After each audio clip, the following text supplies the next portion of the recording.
लीला माझी गेल्या 4 वर्षाची जिवलग मैत्रीण होती, पण आज तिच्या डोळ्यात जे प्रतिबिंब दिसत होतं ते मी कधीच पाहिलं नव्हतं.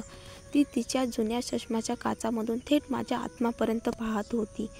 जणू मी जे खोटं आयुष्य जगते त्याच्या पडद्याआडील सत्य तिला आधीच माहीत होतं.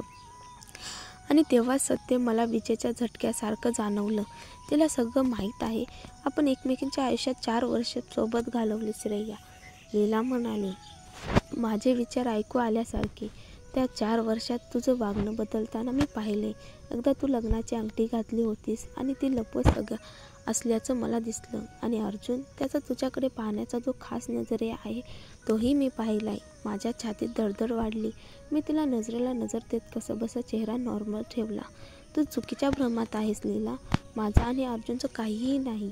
मी मृदू आवाजात नकार दिला, पण ती थांबली नाही. त्या दिवशी जेव्हा त्यानं तुला घटस्फोटाची मागणी केली होती मी ते ऐकलं, लीला म्हणाली. माझं टेबल तुमच्याच पाठीमागे होतं. सगळं ऐकलं मी. मी जोरात श्वास घेतला. चेहरा एकदम फिकट पडला. माझं सगळं बिंग फुटलं होतं. मी वाट पाहत होतेस की तू स्वतःच सांगशील, पण असं काही घडलं नाही. म्हणून आज मी थेट तुला विचारते. मी डोळे झाकले. भावनाची लाट ओसळून जात होती. रडू थांबवण्यासाठी मी वर छताकडे पाहिलं. जवळजवळ रडायला येत होतं. तू मला मूर्ख बनवलंस लीला, मी हळूहळू म्हणाले. आणि तूही मला. आता आपण दोघी एकाच पातळीवर आहोत.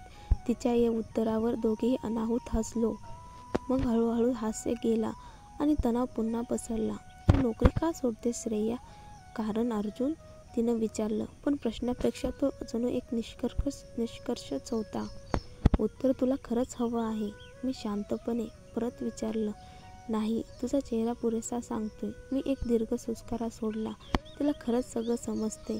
हो, अर्जुनच कारण आहे. आता घटस्फोटाचाच प्रश्न उभा आहे आणि त्याचं दुसऱ्या बाईवर प्रेम आहे. तो लवकरच तिच्याशी लग्न करणार आहे. मी अजूनही इथे राहिले तर मी पूर्णपणे तुटून जाईन, म्हणून मी जात आहे. काही क्षण शांतता होती. जर तू माझ्या जागी असतीस तर काय केलं असतंस? मी अनाहूतपणे विचारलं. लीलानं थांबता उत्तरली. आपण दोघी खूप वेगळे आहोत श्रेया. तू त्याचं नाव राखण्यासाठी शांतपणे निघून जाणारी, पण मी तसं नाही. जर तो माझा नवरा असता मी त्याला कोर्टात ओढून नेलं असतं. त्याचं बँक बॅलन्स उद्ध्वस्त केलं असतं.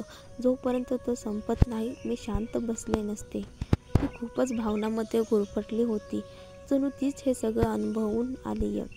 मी पुन्हा सुस्कारा टाकला. कधी कधी वाटतं मीही तुझ्यासारखी का नाही? मी कुजबुजले.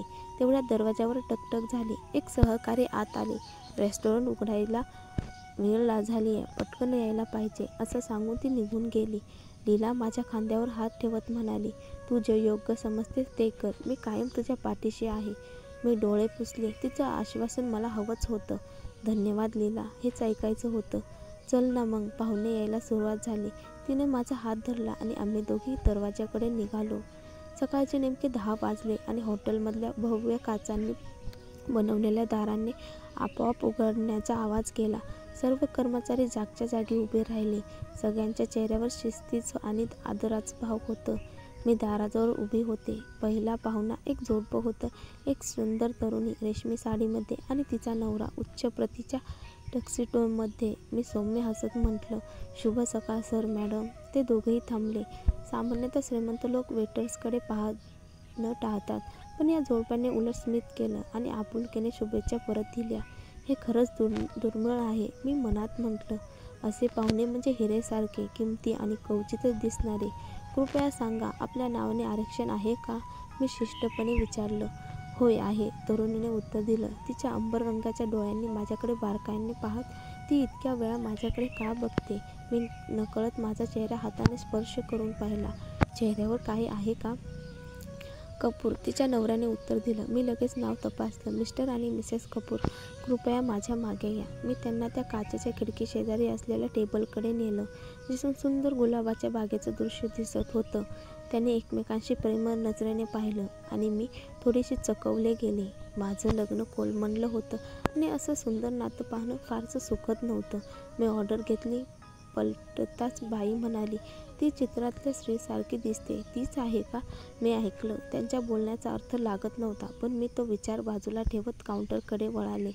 तेव्हाच टॅक टॅक टॅक उंच टाचांचा सँडलचा आवाज आणि माझ्या हृदयाचा ठोका एक क्षण थांबला.